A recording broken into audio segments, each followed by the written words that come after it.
Well, hey everyone. Today, going to be engaging with a TikTok influencer, a really well-known TikTok influencer, talking about marriage and divorce.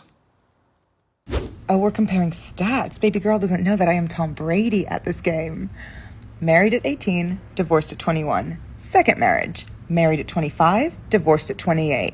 Third engagement, engaged at 29, ended it at 30, but I kept the ring. I'm still keeping Tom Brady on his toes. Really liking Tom Brady here. So if you're not a sports person, the comparison, Tom Brady was, the greatest quarterback of all time, and she's apparently comparing herself to him sort of in this game, which is odd because the game is sort of about marriage and divorce, that she's already been married and divorced twice and then engaged and broke off the engagement. This, by any count, should be a reason for grief and sadness. Divorce is horrible, and not just horrible in the sense that in some sort of obscure way God doesn't like it, but because it's about us breaking oaths and breaking promises. And even if there are no kids involved, which when there are kids involved, there's other people that basically have had promises broken to them because instead of the parents staying together and taking care of them, the parents have split off.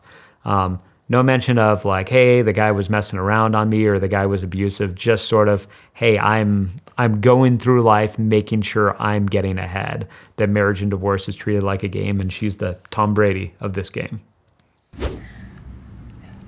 We should not be afraid to leave these men. We are not stuck with these people. Marriage is not a sanctimonious thing. It is paperwork. It's something, it's a commitment you make to someone. So it's a commitment you make to someone.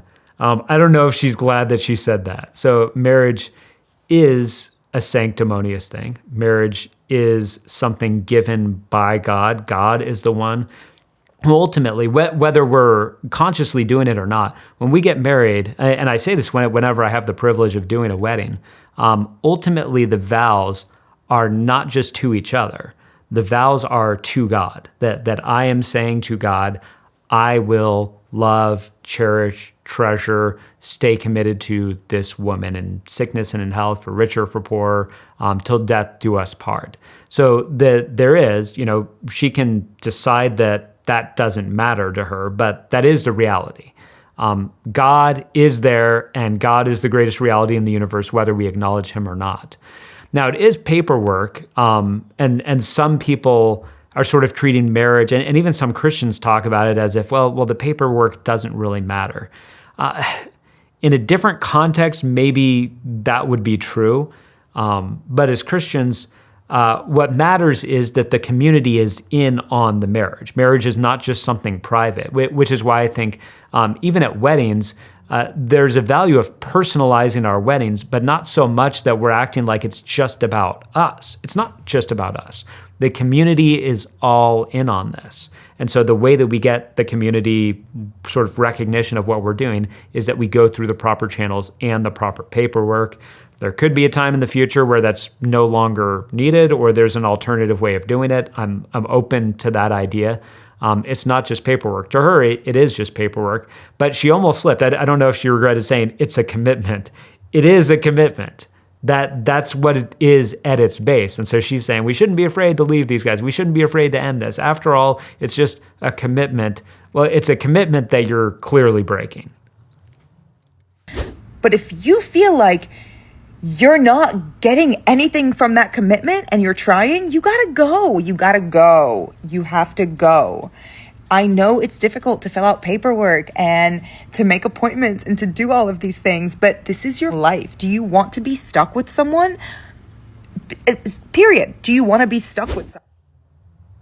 So it is a commitment, but if you're not getting what you want from that commitment, you should be out. Then it's not a commitment at that point. It's not a commitment. This is why when people talk about being in a committed relationship outside of marriage, it doesn't work.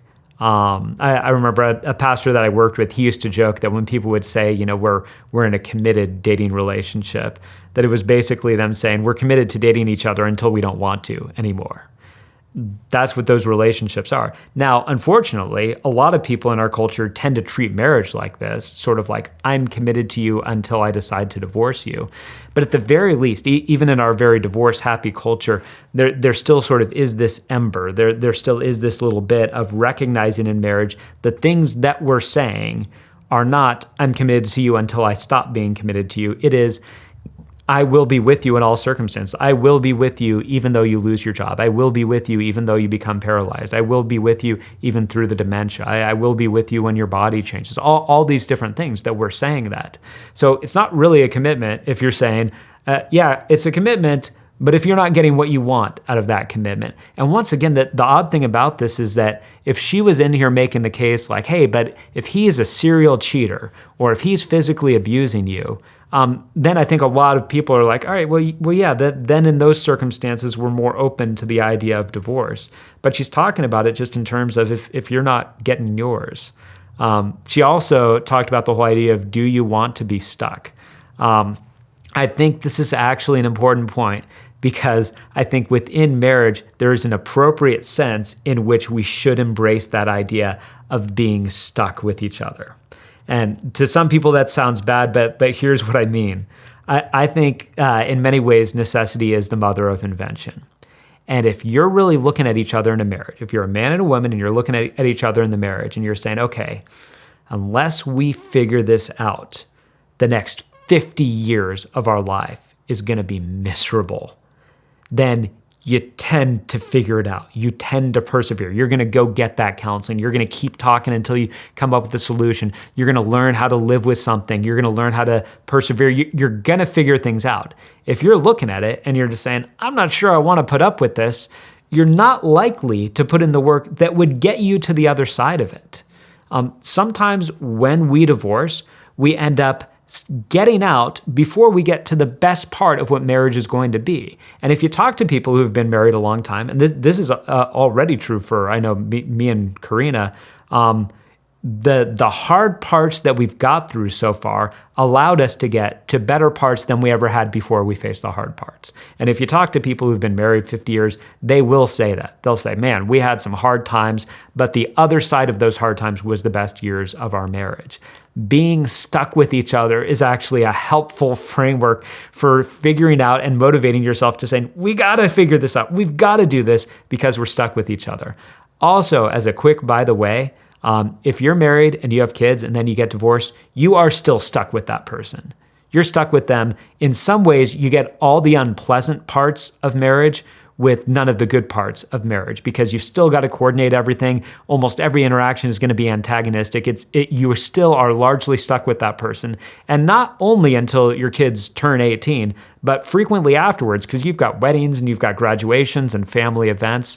So there is a little bit of a delusion here. If you don't have any kids, it is easier to extricate yourself. But if you're married, my advice to you is consider yourself to be stuck with that person in a benevolent way, that's where God has put you. That's the woman he gave you. That's the man that he gave you. And use that as a way of saying, we better figure this out. We better persevere. We are in this together. We're stuck with each other. Let's figure this out so that we can get on to the good part of marriage instead of bailing and trying to somehow win the game.